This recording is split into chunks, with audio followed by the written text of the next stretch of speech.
to do one simple thing. A new poll revealed on Monday that 51% of Americans support work requirements for Medicaid, while 37% of American voters oppose the measure. Of course, Republicans approve in higher numbers than Democrats. Republicans support the work requirement 67-48%. Democrats are typically the party that doesn't want people to have to work for their money so they can own them in the voting booth. 46% of independents favor the requirement. Advertisement. Currently, no state Medicaid program has work requirements.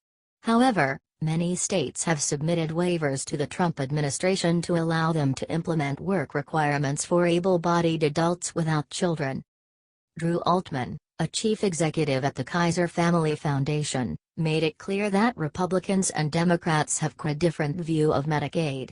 Altman said that Democrats see it as government insurance and conservatives view it as a welfare program. The problem is the Democrats believe that all money should be given to anyone who wants it. The GOP expects people to work for their money. Kentucky Governor Matt Bevin asked the Trump White House to impose work requirements for Medicaid recipients. Kentucky would require that able-bodied adults without dependents work at least 20 hours a week to qualify for Medicaid. Kentucky's waiver would also stop Medicaid recipients for 6 months while they got a new job or increase in pay without letting the state know. Medicaid recipients would have to pay a fixed amount every time they go to the doctor, or they would have to pay a premium, just like the rest of us. Advertisement. Bevin states that imposing labor requirements on the Medicaid program could save Kentucky at least $2.4 billion over the next 5 years. Governor Scott Walker, another state leader seeking work requirements for Medicaid, said that social safety net programs should lift people up rather than trapping them in a cycle of poverty. "We should treat public assistance more like a trampoline than a hammock," Walker explained. What do you think of the future of Americans and the welfare system?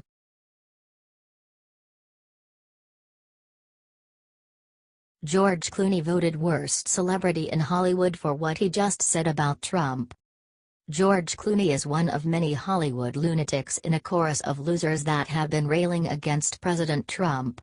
Yes, he recently had twins with his wife Amal, but he hasn't seemed to change at all.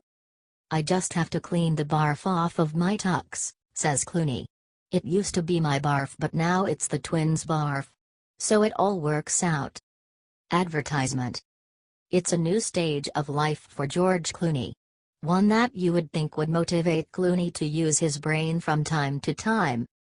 Well, he's too self-absorbed because his movie Suburbicon is coming out in October. It's supposed to be a funny, socially conscious movie. This means that this movie will be garbage. But despite the comic trailers, it leans a little more to the latter.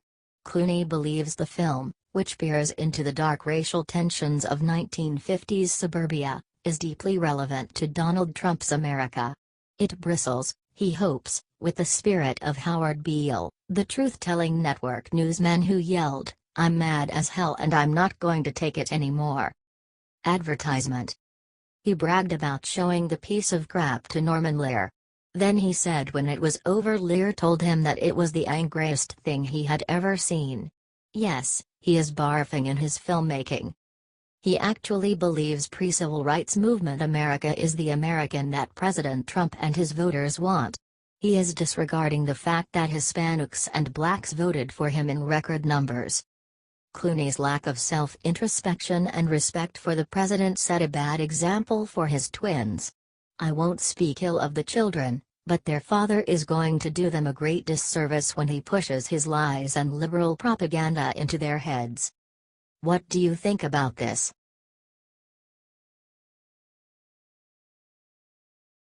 Top Representative strategist discovers easy way for Trump to crush Pelosi in 2018 midterms.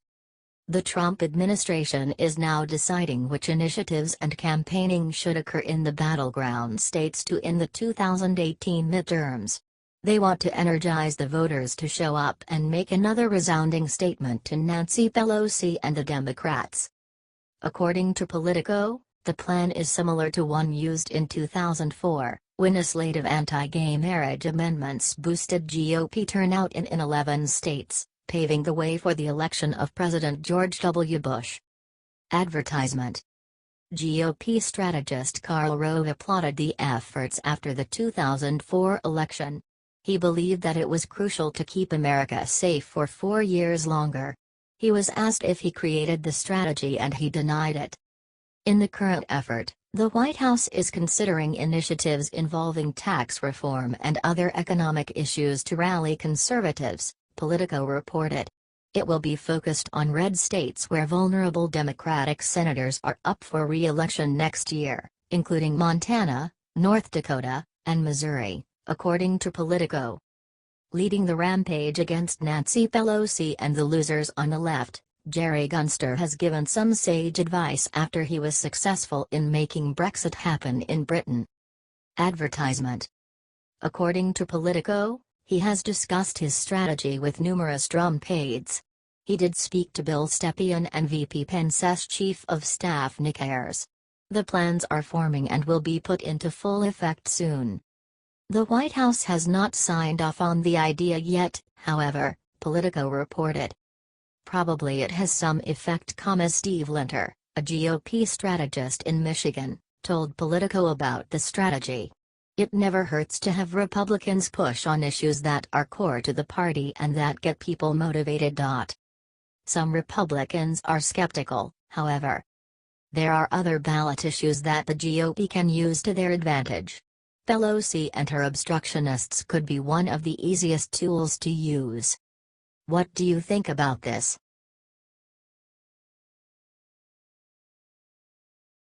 Rex Tillerson fires shot heard loud and clear by every corrupt UN bureaucrat.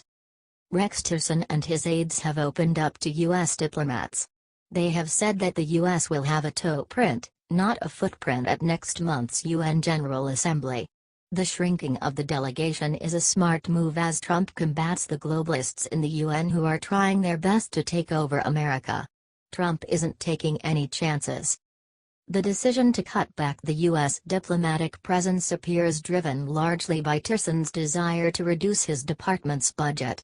But it also sends a signal that the new Republican administration is serious about scaling back and refocusing America's global commitments.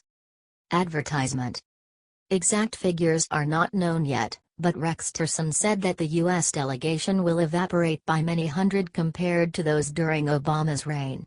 The U.S. government typically sends more than 1,000 individuals to the meeting. This includes the president's security officials. The jobs can range from nuclear negotiators to legal experts. President Trump wants to be sovereign and also cut expenses. There is no reason to send 1,000 to meet with a hostile force that is trying to take over the U.S. by eliminating the Second Amendment and opening the borders. Trump, meanwhile, is expected to spend at least 3 days at what will be his first UN General Assembly as America's head of state. This is longer than most presidents, but it must be longer because of the smaller contingent. Advertisement. Tillerson's top officials have told the State Department that if there is anyone who wants to attend the assembly or the side events associated with the assembly must get approval. They also said that approvals would be few and far between. In the past, multiple deputy assistant secretaries in the State Department have attended. This year it looks like only one will be there. The plans to cut back the U.S. presence, first reported by Foreign Policy, have added to the gloom of U.S. diplomats already feeling marginalized by the Trump administration.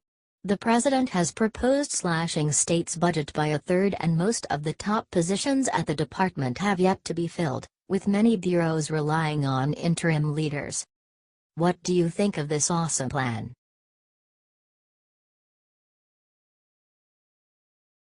Laura Ingraham offers only solution to stop anti-Trump rioters from causing violence.